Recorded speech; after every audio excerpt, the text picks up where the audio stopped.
So I just got this new camera, the Sony FX3. I'm also selling a couple of my old cameras, mainly the Leica Q3 and the Sony A7S3. And there's some technical reasons why I'm doing that, but this also kind of marks the official start of a new direction for my YouTube channel and what I'm trying to do on this platform, and kind of as in general as an artist or a filmmaker.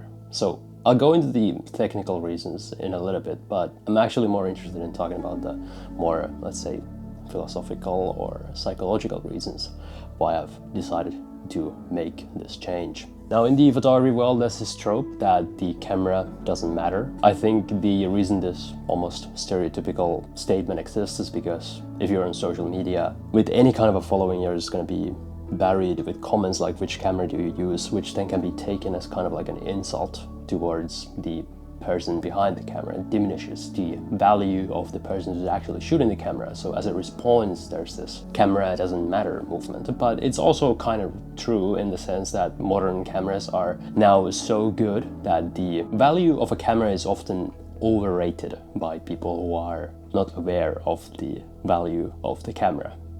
Noobs.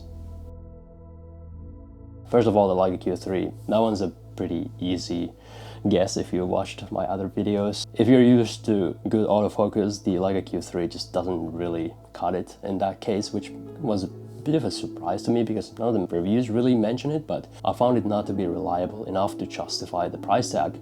And also, even though it is a beautiful camera with a really cool lens, I found the overly sharp look of Leica just doesn't generally really fit the style of art that I personally like to create. So it just wasn't the right camera for me, and if a camera is this expensive, you really have to love it in order to justify keeping it.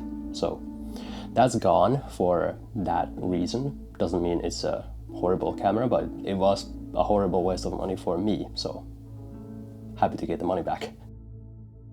And the reason I got an FX3 over the Sony A7S3 from a technical standpoint is a lot more marginal. It really is basically the same camera as the S3, at least inside, but it has better firmware because Sony doesn't want to update the firmware because they have to nickel and dime their customers. But for me, this firmware is very significant because of LUT previews. And ever since I started using LUT previews, it kind of just simplified the way that I like to shoot so much that it just made sense to make the change just for that one reason in particular. But what I really wanted to talk about in this video is the more philosophical or psychological reason why I wanted to make this change. Because of this statement that I addressed earlier, the camera doesn't matter kind of statement being both true and false. It is true in the sense that whether I was using the A7S3 or the FX3, my work would probably look 90% similar. The only difference would probably be with the A7S3. If I don't use the monitor, I will screw up the exposure more often because I'm bad at reading the graphs and exposing S-log if I don't see exactly what I'm shooting. But other than that difference, it's literally the same camera. The work, the end product wouldn't really be all that different.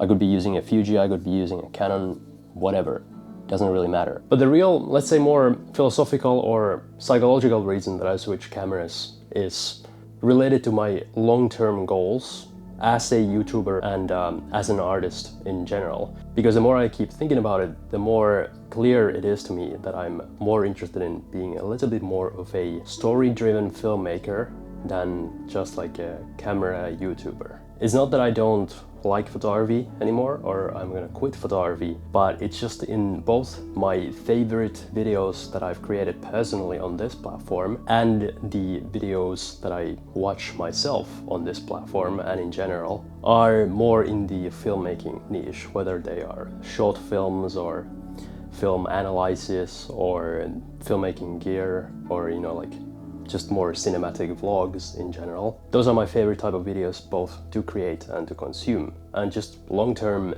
the most sustainable way to keep this channel going and to keep creating for myself is to be more of a filmmaker. And therefore, having a more of a cinema camera, both inside and outside in the appearance, the FX3 seems to be the camera that just aligns with my interests the most. So Long term, making this my main camera, the camera that I carry with myself on most days, just seems like the obvious choice. I think the right camera for you is always going to be the camera that aligns with your goals and your personality in the most authentic way. So that's why cameras like the Leica Q3 and X100V are probably the right camera for a lot of people, because they kind of make photography more fun, even though they are overhyped and overpriced in many ways. But because they align with the personality of the shooter, that's what makes them so popular, along with the obvious, YouTube